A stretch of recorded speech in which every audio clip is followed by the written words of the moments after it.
Hello, everybody.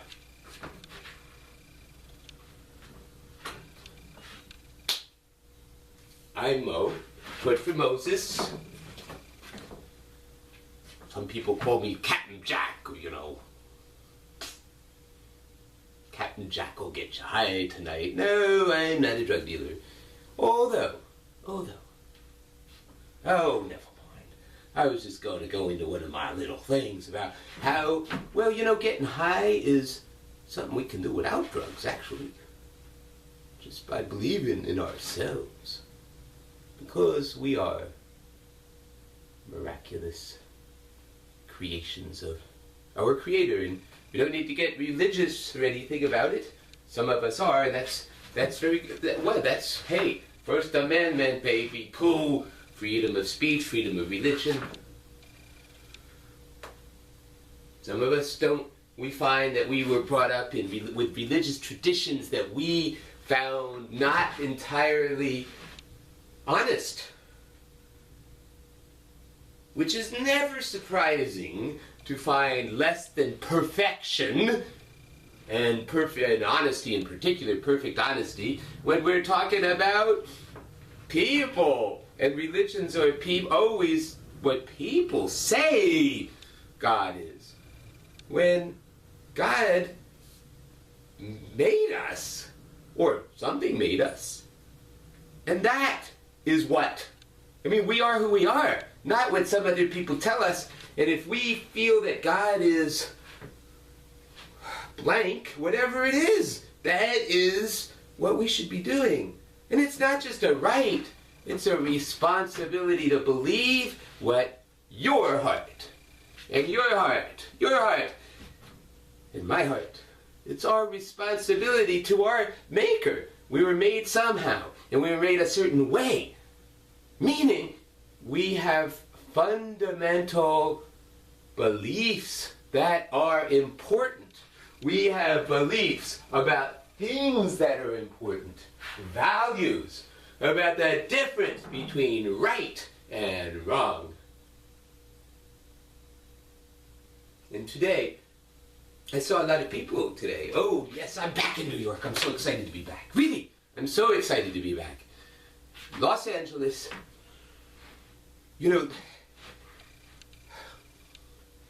the mind-numbing homogeneity of Los Angeles, in which you go from neighborhood to neighborhood, and the only distinction you see are distinctions in socioeconomic and racial, or part of the world, kind of, that's what you see are the differences. And other than that,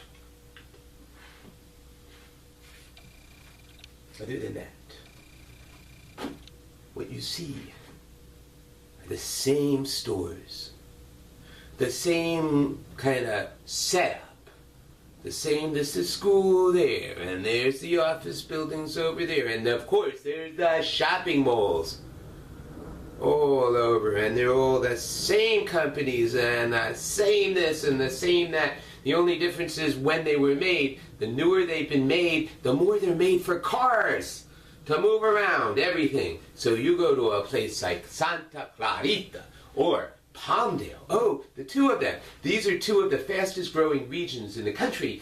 And there are all these people who say they can't stand Los Angeles. So they go and they also can't afford it. They've been pushed out. Santa Clarita is upper middle class. Palmdale is lower middle class.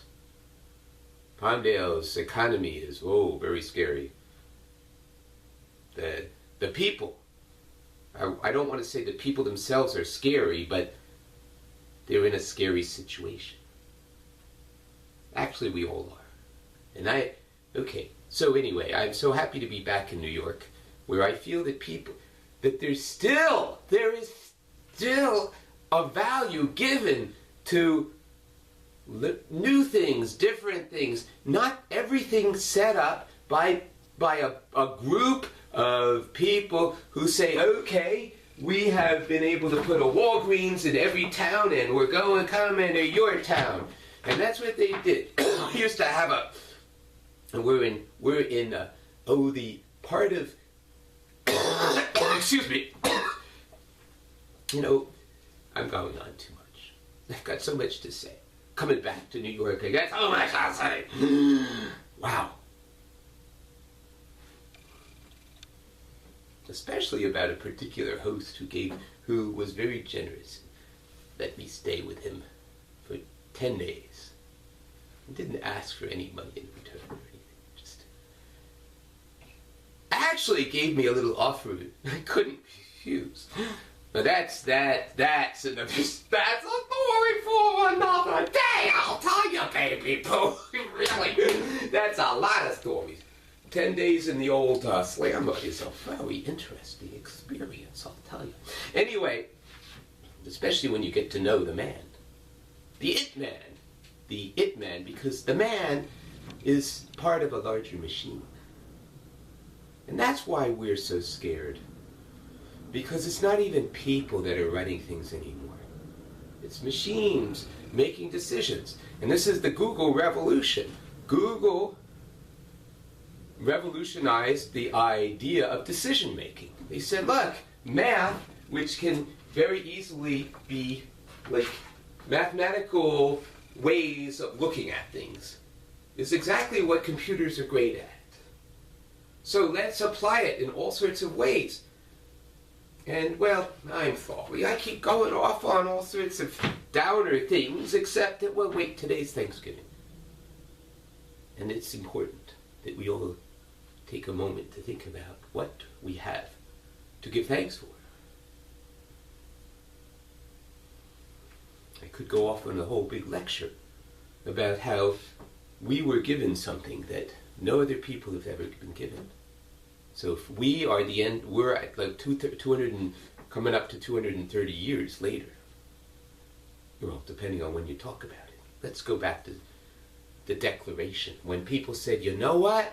We're mad as hell and we ain't gonna frickin' take it no more. That's what they did. That was their thing. They were the town criers that would go and say, okay, everybody, it's time. Everybody open your windows and say, in whatever way you want to say it, baby poo, is just that we like to say it, with the kind of Brooklyn kind of to it, We're mad as hell and get the boogie out of our lives, you got boogies. We're gonna blah, blah, blah, blah, etc. But don't worry about it. Right. We're just being, But, one of my favorite things about coming to this place, and I mentioned the real name, but, in Parroters Club, we like to play games of all sorts. For fun, though we think that someday it will make a difference if we've learned. Just like playing war games, and children do it. Birds and bees don't do it. They do fall in love, so why don't we, but no.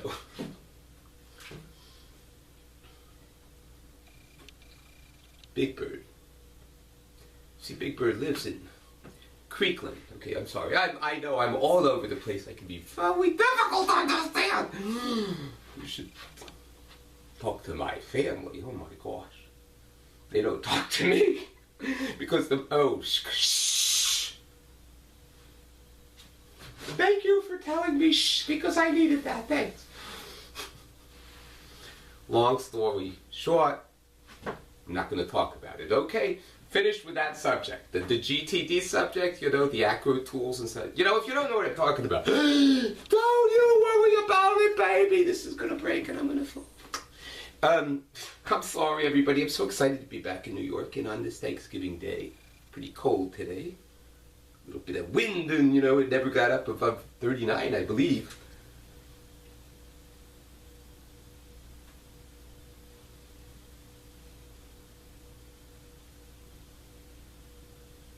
But we have that much to be thankful for. That we should really be asking ourselves, are we doing? Are we rising to the challenge that was part of the gift? The gift was, hey everybody, we have gotten together, and we even got to the point where many of us sacrificed our lives to throw off the yoke of tyranny from across the ocean, the king. We threw him out. Now, we know, we're smart enough to know that tyranny does not necessarily have to come from a king. It can come from anywhere. Some house painter in Germany goes and, practically takes the whole world down to its knees. One man.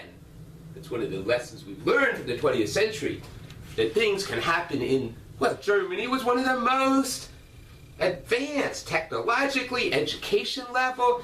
People had a good standard of living, although because of the problems of hyperinflation after World War I and then the worldwide depression, things were getting rough. And of course, when things get rough, that's when madmen are actually taken seriously, because people are desperate.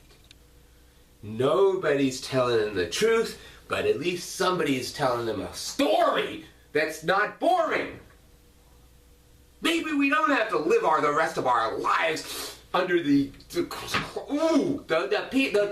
and it's not just the people. That's the thing. And that's what's so important and so helpful to the revolution that is happening now.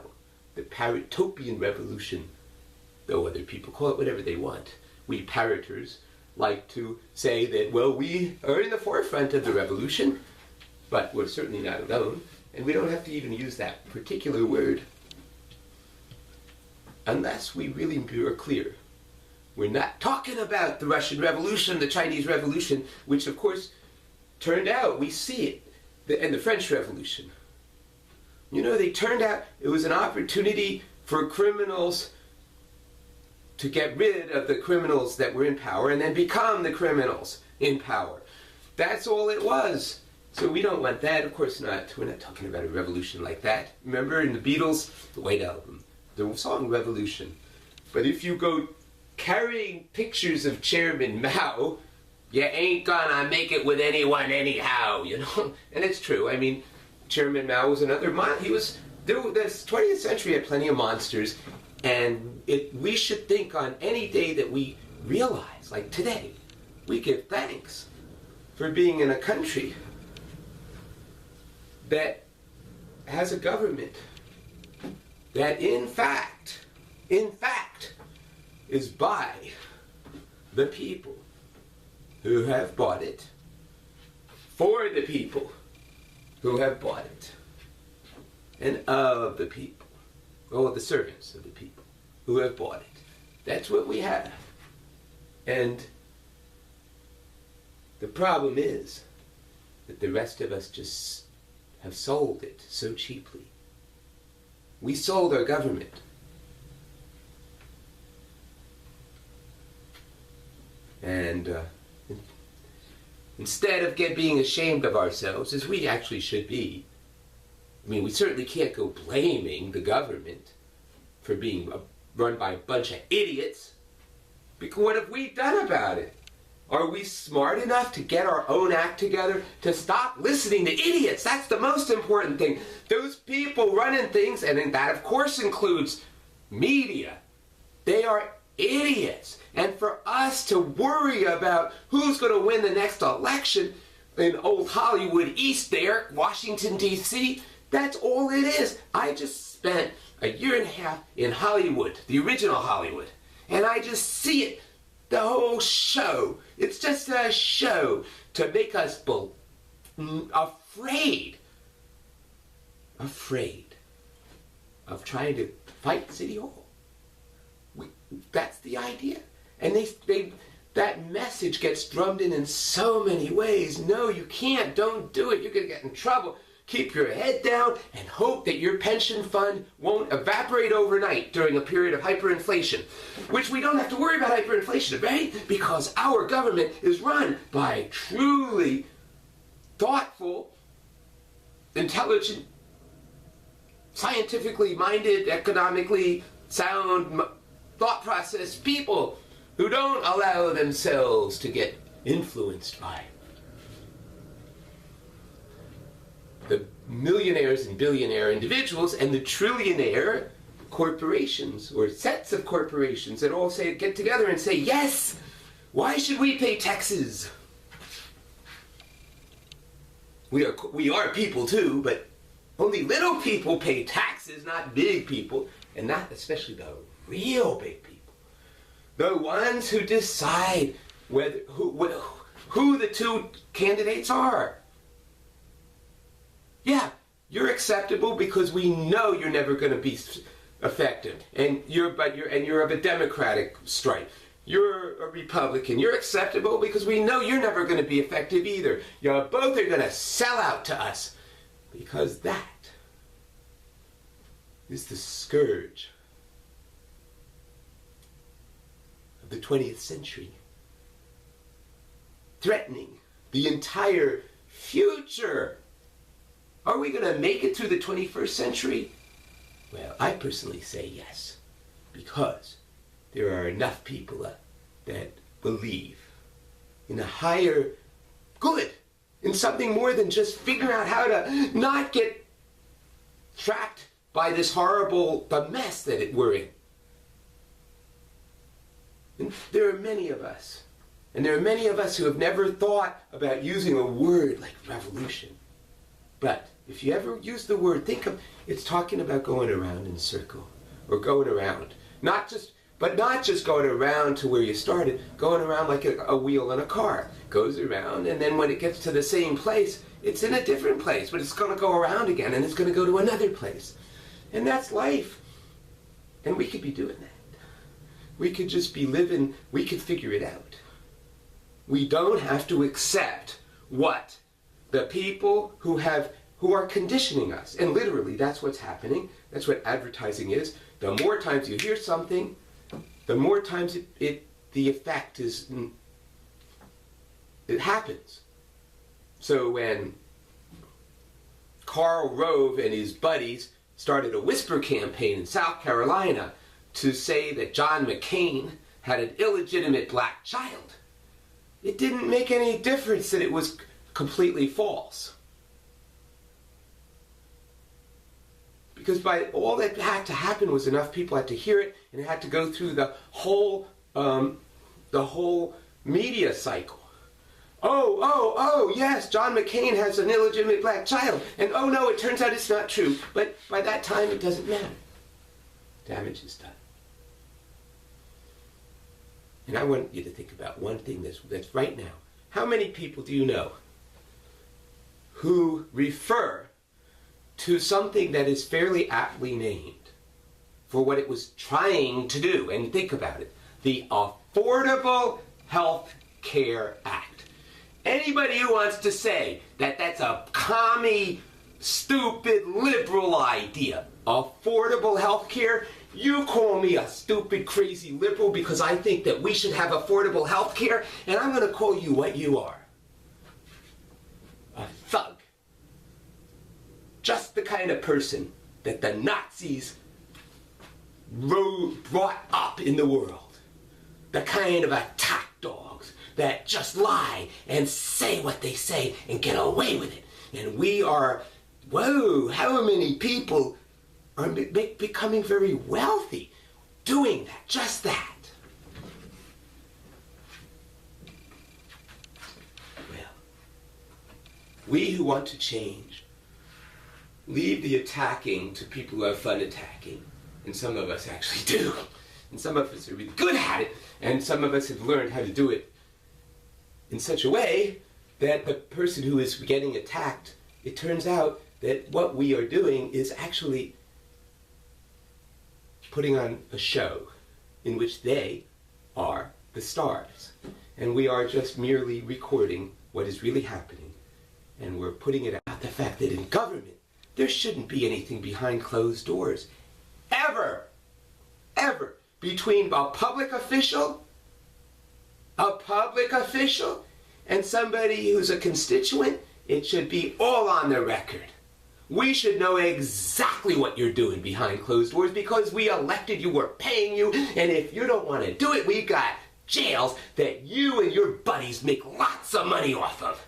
And we're gonna get some of the people out who have been framed. And we're going to start making room for some of you guys who have been setting it up and have been leeching off of the common people. But that's for the kind of nasty people like I like to be from time to time. But it's the old saying, you do more with honey than with whatever, The fact is, the really bad people need to be exposed, need to expose themselves, and we can help them.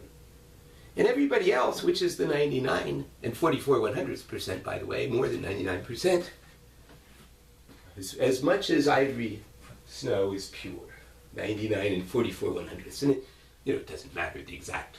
We're not saying that there was a scientific study saying that, but it's kind of a helpful thing to realize that almost everybody is truly on our side, even people who are working for the man, because that's what they've done their whole lives, and that's all they can do, and they're doing bad stuff. The reality is, we're going to work together, and we're going to use positiveness. Love. It's what Jesus talked about. That love, in fact, is powerful. If we can convince ourselves, first and foremost, that it is powerful. And we apply it first and foremost to ourselves. We learn to love ourselves despite the fact that we're imperfect. Despite the fact that people around us might have all sorts of reasons for saying, well, no, you can't get this level job because you're not good enough in this. And, you're my father, I can't stand you, And, and that's a life. Actually, that example is a normal thing. Every father that has healthy children has to go through a period of time like that. But it's rough. And so, but you got to be able to say, just because my children, whom I love dearly, think I'm a piece of bahuki, stogugi, galagagaga, just because my kids think that, does that mean I am? Just because my ex thinks that, does that mean I am? I got to figure that out. That's what we parroters do. And on this Thanksgiving Day, let's just give thanks for the fact that we can do it. We have it. We have the legal structure. We can do this. We can. And it just starts with ourselves. That's it. It's just starting with ourselves and learning how to truly think of a day like Thanksgiving as a day to do some giving first to ourselves. Being great, having gratitude helps the person who has gratitude more than anybody else. I'm grateful, dear Lord, for my life, even though, why do you do all these? Why did you make it so difficult for me? We have those struggles. How could we think of things as the way they should be when they're so screwed up? And the fact is, whether we want to be religious or just kind of just straightforward, hey, call us, whatever. Things are the way they are, whether we like it or not. So getting angry about that is just not very useful. It really isn't. It's better to say, well, there's a problem and it makes me feel angry, and it's okay, whatever our feelings are. But there's no sense in saying, okay, because I'm angry, I've got to do something, I've got to make it worse. Let me live with my anger and live with it, whatever it is, and do my best. And that's all I can do. And then I can relax because I don't have to do anything more than my best. And on that, I'm going to say Happy Thanksgiving.